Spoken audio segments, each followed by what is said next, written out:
We're going to quickly run through Daniel's career. So Daniel, you have a long and a complex history relationship with words, from Oulipo to your work as a music critic on hip hop and rap, to your work as a translator. Let's start with Oulipo. For those who are in the audience and haven't heard of it, maybe you could give us a quick definition of this and then tell us about your engagement with it. Okay, so the Oulipo, which is a French acronym for Ouvroir de littérature potentielle, or Workshop for Potential Literature, is a group founded in 1960 in Paris, whose sort of collective research interest is the literary generative potential of mathematical and linguistic structures. So it's interrogating the idea of how can non-literary sources lead to literary outcomes, literary texts. Can you give us an example of this? So often what this means in practice is writing with constraints. So one of the easiest examples to give is Georges Perec, who in 1969 published a book called La Disparition, which is a 300-page mystery novel that does not use the letter E. That is a really simple but arduous constraint. It's like easy to describe. On the other end of the difficulty spectrum are novels like the late novels of Italo Calvino, who was also a member of the group, which are not constrained on an alphabetical level, but sort of on a macro narrative level. He used for books like, in particular, If on a Winter's Night, a Traveler, used a complex algorithm that dictates basically how the characters behave when they appear, how they act. Sort of a lot of stuff is preordained using a semiotic structure that was kind of in vogue at the time. And the other sort of thing between those that I'll add is fixed form poetry. So if you think about the sonnet or the sestina, these are things not invented by the Oulipo at all, but they are highly formalized fixed forms that have rules like certain number of syllables, certain rhyme scheme. And so that's an example of the kind of constraint that has just sort of been integrated into literary production for many centuries. And another thing the Oulipo does is sort of look out for structures like that and try to find new ways to revitalize them or use them to different ends. So instead of writing a sonnet that is a sonnet, what if you wrote a novel that somehow borrowed the form of a sonnet? What would that look like? These are the kinds of questions that the Oulipo is interested in exploring. So I learned about the Oulipo my first year in college. Was taking a French literature survey course, and the professor, we read a short story by Perec, and the professor mentioned sort of in passing that Perec had written this 300-page novel without the letter E. And as it happened, about a year and a half before that, with no inkling that such a thing as the Oulipo existed, I had made a mixtape. It was an actual cassette, real heads know, where neither the artist names nor song titles contained the letter E. So you were just a sort of prophet So of the Oulipo movement. I had this moment of like kindred spirit awakening. I am George Perec. Kind of, I mean, back when I could still grow a convincing Jufro, that was not a totally illegitimate argument. But so yeah, I was like, whoa, there are people who do this who have the same kind of preoccupations, because I had always been interested in that kind of puzzle or literary or alphabetical game without talking about the literary aspect, and to realize that there were people who were working on from similar directions in the direction of literature, and who were moreover recognized as valuable contributors to the modern literary canon. I was like, whoa, that's something I want to learn more about. That's allowed? I can do this? Basically, yeah. Well, it's so interesting that you talk about this, because in a sense, all writing is playing with constraint, right? Like that's what form is to establish limits. And that's what a book is. Like the material of the book, that the front cover and the back cover limit the amount of paper that can go into it. You can't produce writing without the limits here. And I was struck as I was researching Oulipo by a famous quote about the movement, which is that the Oulipians are described as the rats who construct the labyrinth from which they plan to escape. And I want to add on to that a quote from you, our resident prophet of George Perec, who has described, you wrote that Oulipians consider literature in the conditional rather than the imperative. Can you speak upon these two quotes in relation to the mission of Oulipo? Yeah, so to the first one, I think part of the Oulipian line is that, to your point, every writer works with constraint, whether they acknowledge it or not. Like, the novel is a form. It's a very loose, kind of baggy form, but it's a form with its conventions. A poem is a form. The language that you write in has its own systems and constraints that will govern what you can express and how. Um, the culture into which you're delivering this production, all of these things are constraints and sort of impact the shape of what you finally produce. And the idea for the Oulipo is, instead of letting yourself be kind of buffeted about by these constraints that are ambient, what if you selected very carefully the ones that you were going to work with? And there's a sort of, I think that's the philosophical idea that leads to the rats sort of enjoying the selection of the labyrinth, the fact that they build their own labyrinth. And then I think on a more craft related level, there's also the idea that if you set yourself a really difficult constraint, like writing without the letter E, you almost certainly distract yourself from the kinds of questions that you might otherwise be asking yourself about the quality of what you're doing. Like, you're so focused on answering the challenges of the puzzle that you've set that you forget to be like, is this good?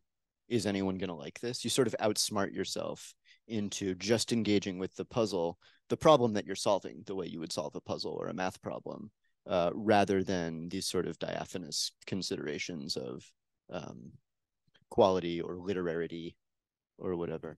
Yeah. Well, there's this idea that the possibility of writing emerges out of the diminishing of other possibilities, that you have to close off when you're deciding what to write. You have to choose a character, you have to choose a specific tone that you're going to adopt, you have to choose a specific style that you're going to use, that if you were to allow yourself to indulge in every possibility open to you, you would have nothing. You wouldn't be dealing with an object at all, and so you have to limit yourself in that way, and this is just a really interesting way of limiting. Although there is a book by Paul Fournel, who was for a long time the president of the Oulipo, called Chamboula, which is a choose your own adventure novel where all the choices have been removed.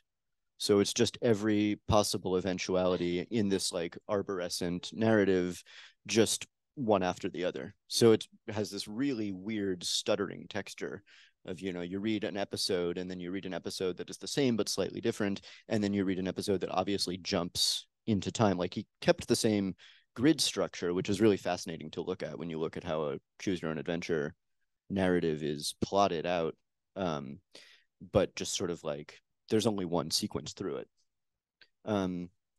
And before I forget, just the part about the conditional rather than the imperative is to say, the Oulipo was co-founded by Raymond Queneau, who he was a big deal French poet and publisher and novelist and just polymath, who briefly in the 1920s was a member of the Surrealists and had a falling out with Andre Breton.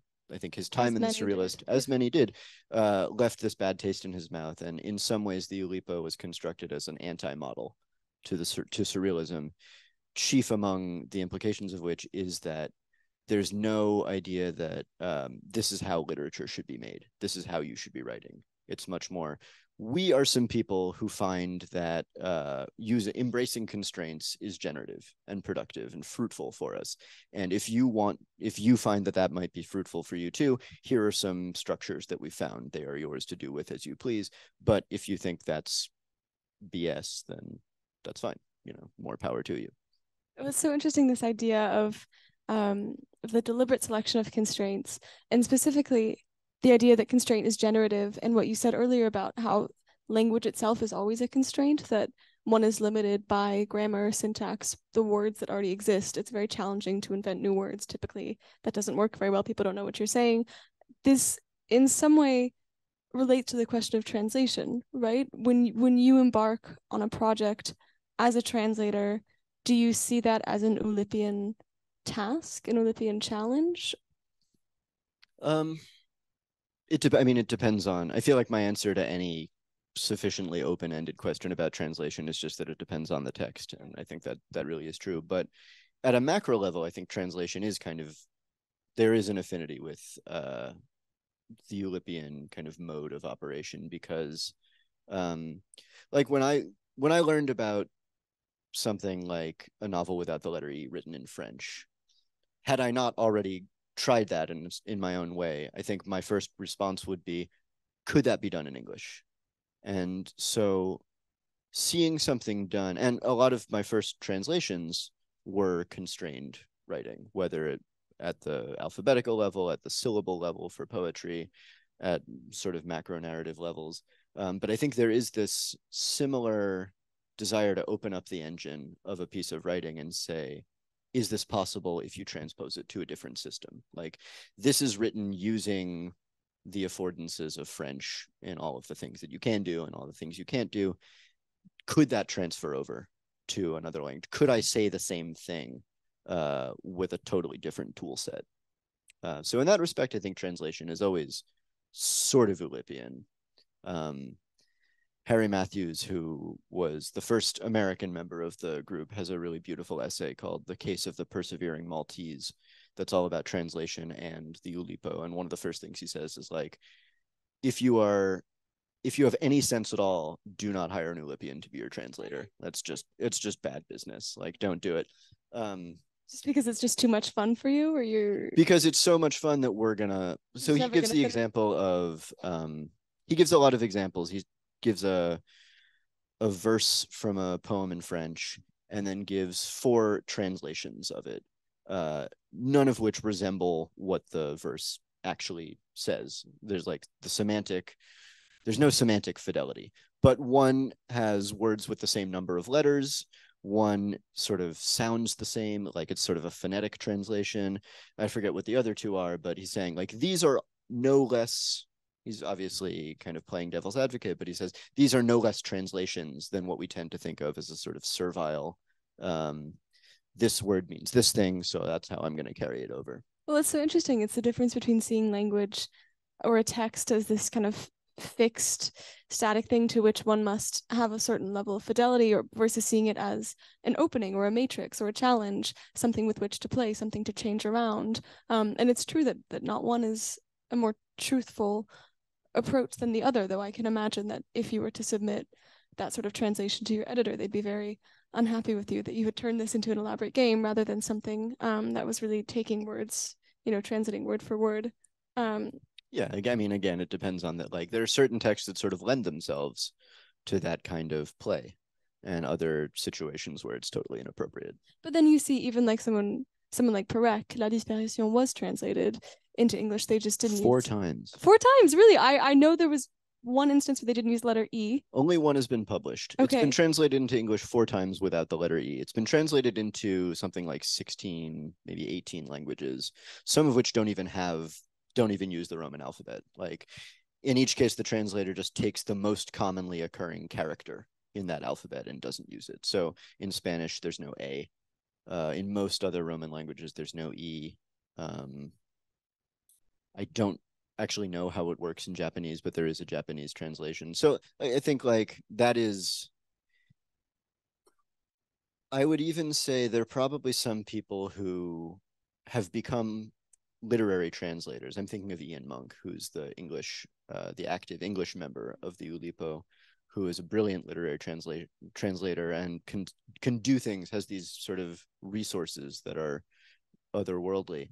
And I think he had no ambitions of becoming a literary translator until he read La Disparition. He was like, I want to try that. I think, maybe I'm getting my facts wrong, but I think it's a plausible anecdote that like that is what seduces you into working with translation, is the immense challenge of it. Yeah. So when we're speaking about immense challenges of translation, there's the immense challenge of translating Georges Perec's La Disparition, and then there's the immense challenge of translating 640 pages. Compressed down to a nice, handsome 500 in this edition. For your Anglophone audience who has a shorter attention span than the French, well done. Thank you very much. Do you disagree? No, that wouldn't have been the first reason I gave. What is just the first reason? English is just a more economical language than French, so it's sort of a commonplace that a text translated from French to English will you be between 10 and 30% shorter, just because you can say things much faster in English than you could. I was talking to somebody today about the verb to skateboard, which I don't know. You could probably say skater, but otherwise you'd be like faire de la planche à roulette. Or how I mean, I've never spoken with a French person who's used skateboard as a verb, but if like the other example I love to cite is dans le sens des aiguilles d'une montre, which is clockwise. I see. So like, I mean, well, nowadays you can just say clockwise, and then the true, Académie yeah, Française shows up in the middle of the night and takes you away to their secret lair. Yeah, silences you. But on the subject of the immense challenge of translating a book which is not Georges Perec, but which is incredibly stylistically unique, and is, one might say, not economic with words or with language. It's been constantly, critics have constantly pointed to its long use of very long sentences, its sort of flowing style. Yeah, we're not going to invite you back if you do that again. I want to talk about the process of translating this book, but I'm aware that some here might not know what this book is. So to give you a quick picture of it, it's the story of a small hamlet in a rural area of France. We learn it's somewhere near Paris, but it is in no way, shape, or form Paris itself. It's very isolated, and it is the 40th birthday of the wife of a family, its husband, wife, daughter, and their lovely neighbor who is a painter. And as they prepare for this birthday party, things go terribly, terribly wrong. It is written with incredible craft and precision, and you've really translated that craft and precision with immense skill. Before we talk about your translating process, which I do want to get to, I want to see if we can identify the style of this book, because that's something that critics can't quite agree on. There's lots use the word stream of consciousness when they talk about the book. Lots of people compare it to Proust. It has sentences that are 5 pages long. It's a nightmare. Sometimes you don't know what's going on. It's very musical. There are bits that are very staccato. I think we should start by reading a page so that those who haven't read the book can get a sense of what this book actually sounds like, and then we can talk about how you identify that style, if through the process of translating you arrived at a sort of succinct notion of what the style is, and then how you went about translating that. So lots to get to, but I'll let you read first. This is the page 84 one? Page 84 one, yeah. So this is about Christine, who's the next door neighbor, who's a painter. All morning, Christine tried to decipher this woman. This woman is a painting that she's working on. All morning, Christine tried to decipher this woman, wondering not why she painted her, nor why this body had been painted in all these shades, these variations of red. A whole color chart she'd taken care to consolidate by working on their superimpositions, the shadows and lights, the thickness or fluidity of the texture, as though the skin were pure color and the flesh, like in those paintings by Rubens that had so impressed her in Antwerp when she was young, her memory of which is halfway between fascination and nausea, like looking at an overly creamy dessert, had itself become painting, but trying to assure herself that the way the woman was sitting was accurate, believable, not realistic but endowed with a real density. Would people believe this woman was sitting in the chair she was meant to be sitting in? Would they feel the weight of her body, of her forearms on the armrests? Would they imagine the strain of her weight on the chair, or, on the contrary, was this a body without reality or presence?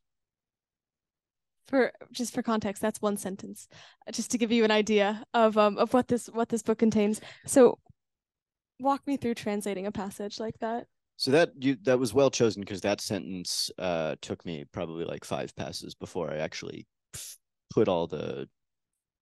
sorted out all of the clauses, because it's sort of, there are so many. There are so many, and it's sort of like this effect of nested parentheses that really take a while. You know, I'm not a native French speaker, and that's probably part of it, but also like he's so good, Mauvignier is so good at sort of embedding these different stages in a stream of consciousness without losing the thread. You sort of almost lose the thread, but he's really attentive to showing it to you again, right as you're sort of beginning to despair. And nobody despairs more than the Translator. hapless would-be translator. So yeah, that's a really good example, just because it sort of picks up again, and you're like, wait, what am I picking up again? And sometimes there are clues in the spelling and the agreement between a subject and a verb, but sometimes it's just sort of you're on your own trying to figure it out. So what was your question? I have a question about style, but now I'm more interested in translation. So I'm going to change the order and talk about the translation diaries that you wrote about this as well. And maybe we can use that passage we just read to sort of ground what we say about translation. So you wrote a series of translation diaries about your experience translating this work, and you identify 3 passes that you conducted as you were reading this. So the first pass, as you were translating this, so the first pass is translation. The second pass is writing. The third pass is reading. What do these 3 passes mean? And what did they look like? Yeah, so this is a translation diary that was published on the blog of the US publisher of this book, which is called Transit Books. So the first, as I kind of crudely break it down, the first stage is translating, which is to say, take all the words in the book and replace them with English words.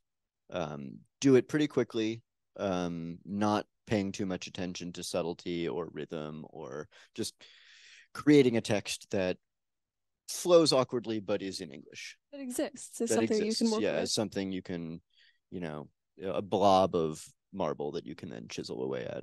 And then the second pass is writing, and it's going through and trying to put myself in the position of the author, and thinking about the decisions he made, and thinking about how to replicate the effect of those decisions, and being concerned not to say that all of the words that are now in English are the right English words. I found an awful lot of cases where I was like, oh no, that was not the right word at all. But really being attentive to the overall effect as it works, the overall effect, and the really intimate sentence level sort of chemistry.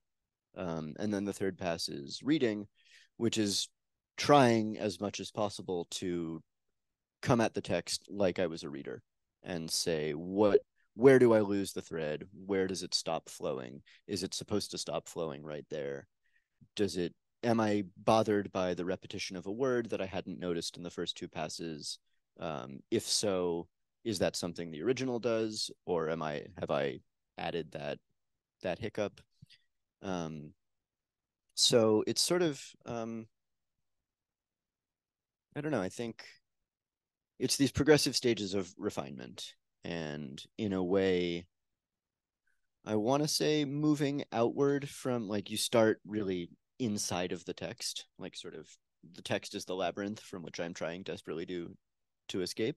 And then the second is sort of I'm standing on top of the labyrinth and still able to move things around. And then this is a really convoluted metaphor. I don't think it's going to work It's out. kind of making sense. But then the third pass is like I'm moving through the maze, through the labyrinth, as though I've never been in it before. It's like I a don't know, it foreign needs work. object too. It Yeah, needs we'll workshop it. that metaphor needs some additional passes, but yeah, that's basically the process. Well, it's so interesting that you say this, that you've adopted these 3 very different positions, which have very little to do with one another. You know, the reader typically doesn't have any bearing on what the writer does, and the writer and the translator so rarely interact. And it's also interesting that one position you never consciously or explicitly adopt is that of editor.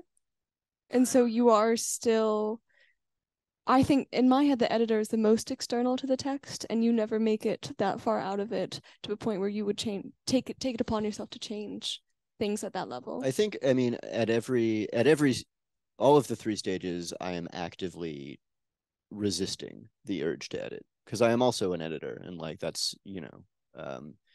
whether it's something I'm writing, whether it's something I'm editing for publication that somebody else has written, or whether it's just like, a placard in a museum that I think is infelicitously written. Like, my brain is always tinkering. Ding, ding, ding. And with this book in particular, like, there are a lot of places where Mauvignier writes in a way that, if you're reading it quickly, and it is a book that is that reads very quickly. It's quite a breathless read. It happens, as you just saw with that passage, it happens in a rush. It unfolds, it unfolds, it unfolds, it never stops unfolding. That's a beautiful way to put it. Like the plot carries you forward very briskly, but also like at every moment there's a ton of unfolding. And so close to losing the thread of what I was saying. Remember either. All right. We were talking about being an editor of the text and the impulse to edit. Yeah, right. So thank you. There are a lot of places where if you're reading it quickly, you don't notice. But if you are poring over it, like I have to as a translator, you're like, why did he put it that way? Like, why did he? That's not quite idiomatic. Or the sequence in which he has delivered this information, these three facts, is kind of counterintuitive. Like, there's a moment where Marion, the mother of the family, picks up a lighter and then throws it away. And you sort of intuit that she's lit her cigarette, but it's never said. That was actually one of the questions I asked the author. I was like, does she light the cigarette? He was like, yeah, of course. What happens to the cigarette? Yeah. And so there is a very palpable impulse to be like, well, this would just be smoother if I just kind of swapped the order of these two things, or if I made it seem a little more idiomatic. But that's not my job. And my responsibility is to the text as it was written and published, especially, I mean, you can get into, again, depending on the text, like how much you want to trust that the author was totally in control of how they were putting words together. But Mauvignier is so obviously in control of what he's doing. Everything is deliberate. And so the challenge was really, on one hand, to not edit, to sort of leave the jaggedness of the texture, which is to say, it's jagged if you pay close attention, but it's not so jagged that it's hard to read in this propulsive way. And then on the other hand, find a way for that to be true in English. So find a way to make it almost idiomatic, but still have these little strange blotches or outcroppings. You have this sense as you're reading it, this sort of almost but not quite. It's almost there, but there's something that's not quite wrong. And then that's so, on a stylistic level, that's very striking. And then it complements the intense uncanniness of the story itself as things start to unfold and unfold and unfold. And you realize that very rapidly that things are about to go horribly, horribly wrong. And then they continue to go wrong. And it's remarkable that that's so visible at the level of the language itself. Yeah, I mean, that's a real accomplishment. Like, I read this book before I translated. I read it quickly, in part because I had to say yes or no to whether I was going to translate it. But it's, as again, easy to read quickly.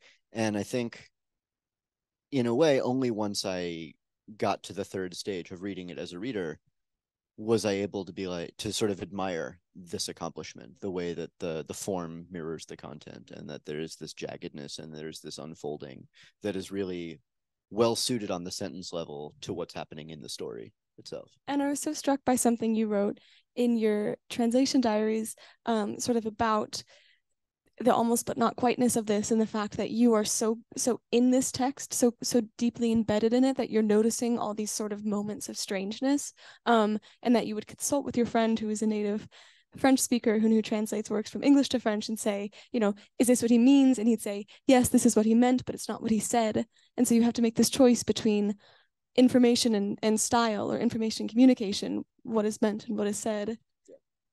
How did you make that choice? I mean, in a way, I think that's where the reader comes in. Like, the reader in me has probably a more trustworthy instinct than the writer or the translator. It's what allows the flow to carry me along in this brisk but uncertain way, where I'm never totally comfortable, but nor am I too uncomfortable that I'm pulled out of it. And I think ultimately it's an ear thing, it's resisting the really limpid, conventional way of phrasing something. And then it's also avoiding the like, well, I'm just going to say this like any old way, make it crazy. Why not? Because why not? Right. It's like, it's sort of trying to control that close distance. Which is the labyrinth, right? Like, you have the constraints in some way. We've The gotten back to the labyrinth. Right. We found it once again. I'm realizing we're rapidly running out of time, but because we're on the subject of hearing and listening and the sense of rhythm that the book has, there's another passage that I think it would be really interesting to hear, because insofar as this book is so rhythmic and is something that you hear, you enter into the sound and the music of, it also so deliberately plays with the notion of silence as well. What isn't said, what isn't heard, and what sound, the sort of silence that sound might be covering, and what could be contained in that silence as well. So I'd love for you to read one more passage on page 132 for us. That's such a good insight, and I'm glad that I'm reading instead of answering the question, because like as a translator, like I've had a few discussions about this book, and I can talk about the sort of craft process of translating it, but like once it comes to admiring how it's constructed or sort of talking about its effect, like I don't have that much to say. Like I'm sort of discovering it along with everyone else. But I think that's totally true, and it's not something that I was conscious of trying to replicate. It just sort of it comes through the way the book is constructed. Um, Yeah. so this is Christine again, going about her business while something ominous is maybe happening And she's playing on the music premises, that she listens to habitually. and she's baking a cake. Her hands try to take control of what's happening in the kitchen, letting them conduct the tempo, the rhythm, because it's up to them to run the show, these very dry hands, peeling from the paint and the turpentine. She's never been very careful, and her hands aren't in very good shape, a bit too red, as if burned in some places. She sticks them into the flour. She has to make dough, knead it, roll it, spread it out. What was she supposed to do again? Suddenly she can't remember the motions she has to perform, even though she knows them so well. Now she's forgot them. They've escaped her, so she doesn't know how to call them back to her, because it's as though her body has begun to tell her it's not important. And soon it's refraining from all motion, from all movement, keeping her at the edge of the table, standing up but almost frozen in place, because it seems to her, she thinks that no, of course no. And then the music, the cello starting again and rising up as though to puncture her eardrums, and this music she loves so much is no longer coming to greet her ears like an old companion, but like a sinister grinding sound she doesn't recognize. And for a fraction of a second, she wants to dash into the studio and turn off her old stereo, changing her mind immediately and restraining herself without entirely knowing why, or because she thinks the silence might be even more deafening than Bach's suites, more dangerous to her. If she gives in to her desire to go turn it off, she'll no longer have to hear the music, but what it's covering. Because, yes, in spite of it all, this mounting worry, this feeling of what? Vulnerability? Is it possible that for once she can say to herself that she's worried here at home in the middle of the afternoon? Or is it just that out of all the house's noises, among all the creaks she knows by heart, Christine is noticing some she's never heard? She knows that if she goes to turn off the music, it's because she has to admit to herself this confused sense of hearing something else. Noises, yes, sounds, vibrations too, that aren't the intimate movements of the house. If she turns off the music, she imagines herself being sucked into the silence that follows, and being forced to reassure herself, as though all of a sudden she'll have to hear, but she has no idea what. It's so delicious. I mean, it's funny because it's a horrible book. It's Proust writing like a horror movie. Exactly. Yeah. It's been described as Proust meets Stephen King. It's so beautiful and it's so gruesome at the same time. And if you want to hear more, you'll have to buy it afterwards. But we have to change subject because we have 5 minutes left before we turn to the audience, and we've only gotten through one page of my notes. So let's talk about your other translation projects. You have two more coming up. You have Like a Sky Inside by Yakuta Alika, and you have Museum Visits by Chevilla. I'd love to hear about both, but I want to start with Chevilla. And it's worth noting both of these are hugely radical departures from Proust meets Stephen King. So tell us about what you're doing with Chevilla and what that's been like in comparison to this. So Eric Chevillard is a super prolific novelist, and he was a book critic for Le Monde for several years. He just writes all the time. He has a blog that's been going on for like almost 20 years, and it's 3 short sentence to paragraph length entries every day. Very different from this book. Very different. But he has a lot of modes, and he's written a bunch of novels that are all very strange. He's a very strange writer, but he has this wonderful cockeyed way of seeing the world. And Museum Visits is a collection. It's a selection of texts from 4 different collections that he published in French, each of which has these just very strange short comic prose texts, where in some of them he'll just sort of look at something like a chair or a frying pan and be like, the one about the chair, he's like, but why have we never wondered what the chair is like in its natural state before it's been taxidermied? Or be like, why have frying pans, friends? Like, all they do is fry. They're not willing to do anything else ever. um so this is delicious, strange perspective on the world. And um especially in these pieces, it's just every sentence is just riddled with puns. And it was actually really refreshing to translate Mauvignier, because I'd been working on these Chevillard texts before I started the birthday party, and then finished the birthday party, went back to Chevillard. And there was something really, I felt blessed to, like, if this 600-page novel had such a dense wordplay component, I would have taken me 3 times as long. Be impossible. Not impossible, just Okay, I take it arduous. back. I'm an Oulipian. I have to say nothing is impossible. But yeah, so it's a real workout for sort of language, for idiom, for ear, and it's really delightfully strange. He's such a weirdo in the best way.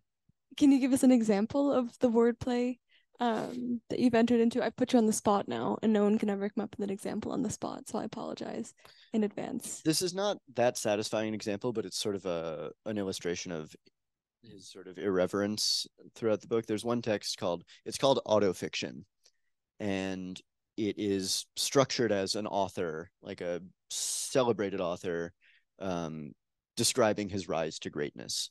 And every time in French, every time he would write écrire, he instead writes éjaculer. So it's just this, like, 6-page text about this guy and sort of describing his glorious career as an ejaculator. And it's so strange. I don't know what motivated that slippage. I mean, it makes sense, and I love that it's called autofiction. Makes sense, doesn't it? It does, yeah. It does work. I resist it, but it worked. Yeah, that's not a good example of the kind of pun. There's one not in. So he also kept a COVID diary that he published in Libération, I think. And I translated some of those. And there's one moment in one of them toward the end where he's talking about how he thought that his writing would be powerful enough that he could resist the influence of COVID on his writing. And this installment in his diary is him coming to terms with the fact that obviously no, like, he's been writing about COVID the whole time. And there's one moment where he's sort of like, yeah, I had the best laid plans to talk about other stuff, but it didn't work. And he says, tu parles, Charles, va-t-en l'air, Baudelaire. So tu parles, Charles basically means, like, yeah, good luck with that, fat chance. And because there's a French kind of cute cute tradition of, like, saying something and then rhyming it with a name, like Sois cool, Raoul, or À l'aise, Blaise. He adds Charles, but then, of course, he has to take it one step further, and he says Va-t-en l'air, which I had to look up. It's like 19th century sort of colloquial dismissal, and then Baudelaire, because that rhymes, and Baudelaire's first name was Charles. So it's excellent. How to translate that? What did you translate it? I translated, after many auditioning and dismissing many options, I chose good luck, Chuck. Grow a pair, Baudelaire. It's not bad. It could have been better. It gets the job done. Yeah, it gets the job done. I think it's excellent. And tell us as well. So you have on one hand you have the wordplay, the wonderful world of these kind of strange objects become foreign of Chevillard, and then you also have this other translation that you're doing with Elika Vazovic, who's writing about her time in the Louvre, which also might have been called Museum Visits, because it's a memoir essay about a night that the author spends in the Louvre. You've been spending lots of times in fictional imagined museums, or real museums become. Yeah, there are also several. The Chevillard is called Museum Visits because there are a number of texts where he's like, if you go to a museum, you'll see people slavishly lining up because they've come to admire the collections on display. Disgusting, like such herd mentality. Like when I go to the museum, I have come for the floors. And then there's another one who's like, I am here for the frames. And there's another wonderful piece where he talks about his imaginary museum, how he sort of like carefully curates his imaginary museum, and on opening day he finds his mental museum like overrun with tourists, and he can't get any sleep because there are huge tour buses like parking diagonally in his skull. But Yakuta Alikavazovic's Like a Sky Inside is part of a series that's fairly new in France called Ma Nuit au Musée, which is a program where an author spends a night in a museum. Cheviard actually did one in the Hall of Extinct Species, the Museum of Natural History. They spend a night, they stay overnight at a museum and then write a book-length essay about it. And in America, when we do this, we make movies about it. Yeah, it's Ben Stiller is really the begetter of this tradition. So Yakuta spends the night in the Louvre. She's recently become a mother. This is taking place about a week before the first COVID lockdown. And she remembers that in her childhood, she grew up in Paris. She would go to the Louvre all the time with her father, who was an immigrant from what was Yugoslavia at the time. And at the end of each of their visits, he would take her aside and say, so how would you steal the Mona Lisa? And it just does a really beautiful job of braiding together these meditations about art, about parenthood, about foreignness, about solitude. It's just exquisitely done. And it's maybe the most normal book I've ever translated, in terms like the sentences are beautifully wrought sentences, but they're sentences. There are no like traps hidden. There's no some complexities. There are no ejaculations that I can remember at this moment. So that challenge was sort of refreshing in a way because I didn't have to be on my guard for slippages, but also difficult because I'm used to sort of sniffing my way through the labyrinth. And if the labyrinth is actually more like a straight line or a curve, then and you start to get the shakes thing. You want to find jittery. the labyrinth. Yeah. Well, Daniel, I'm so impressed by the breadth of your translation, that you've managed to move in quite rapid succession across so many different genres, so many different voices. A final question before we turn to the audience. I want to touch upon one more thing you mentioned in your translation diaries that I think applies to every translation work you've taken on, which is the kind of rapid arrival of machines upon the scene of translation. And you speak about phase one of translation, which is the sort of, you just have to get through the text, just translate every word, and you compare that to something that software like DeepL could do, DeepL. And you have this lovely moment where you write and argue in favor of your humanism, that your inefficiency is valuable, because the whole time I'm hacking my way through this initial draft, no matter how many questions of comprehension or idiom I'm setting aside, I'm also learning the landscape of the text. I'm osmosing its quirks and ticks and challenges, internalizing the rhythm and energy of its storytelling, its sentences that sometimes last for pages. So as we arrive at this sort of critical moment for translation, as we confront the fact that AI is increasingly becoming a presence upon the scene of translation, where do you see this heading, and why is the human still a kind of vital feature of this process? Wow. We have how much time? 2 minutes. 2 minutes. Mauvignier and Cheviard are good answers to why a machine will never be able to translate a Cheviard text. There's so much you have to intuit and so much transposition between registers. I work a fair amount with machine translation in unrelated work, and the technology is getting really good, and it can write a really convincing sentence. But if you look at a paragraph translated from French to English, as I often do, you'll find these sort of insidious slippages of tense of meaning, like the speaker will change gender for some reason, or some idioms. Like I was doing a text about physics once, and DeepL translated particle accelerator as particle gas pedal. So there's just some things you just have to know. You have to have an instinct. You have to sort of have a human level understanding of what the space that the text occupies in the world.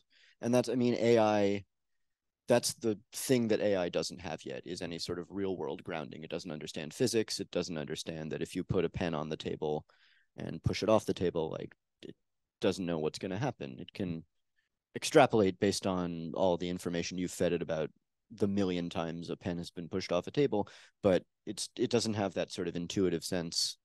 And I think to translate something sensitively, you need to have, even if it's something really wordplay free and straightforward and utilitarian, like, you need to know that the narrator is always going to be the same gender.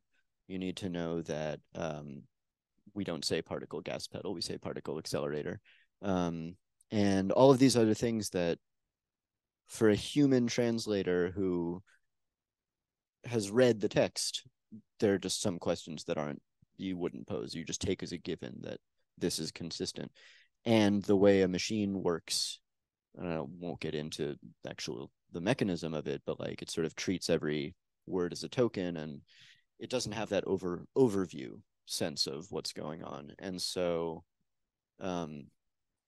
people, I think, now are at the point where they're treating it as a tool that can generate a good first draft, which is kind of my point, that like kind of the phase one, pass one. You know, it took me maybe 3 months to pound out the first translated draft of The Birthday Party, and DeepL could have done that in probably 10 minutes.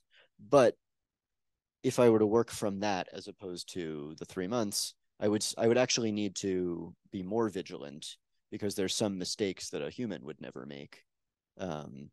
Also, something I've noticed very recently is that DeepL has now started to try to like finish sentences in a way that, like, this is I have been pretty sanguine up until this point about the creepiness of AI technology, but like if you have have it translate a text whose formatting is such that like maybe a page breaks in the middle of a sentence, and so it's treating one page and it's translating up until the end of that sentence, you would expect it to just stop where that sentence stops. But no, now it just finishes the sentence to the best of its ability, which is creepy. Machine learning has gone too far. Learned too much, but also still not enough. But still not very good. So it's learned too much, but it's still a bit mediocre. Yeah, I mean, it's such a rich question that we can't do justice to in 2 minutes. But I think good job. I can't think of a better argument for why human translators remain necessary than books that are, or writing that is clearly written by a human who is not trying to be straightforward, not trying to be utilitarian, trying to pull things from all around, from experience, from language, and the product is something that requires, thoughtful engagement. Well, we are so grateful to have you conducting this thoughtful engagement with text like this. It's just such a pleasure, and I cannot recommend this book enough. So if you've not read it, go buy it now. But first, can we have a round of applause for Daniel?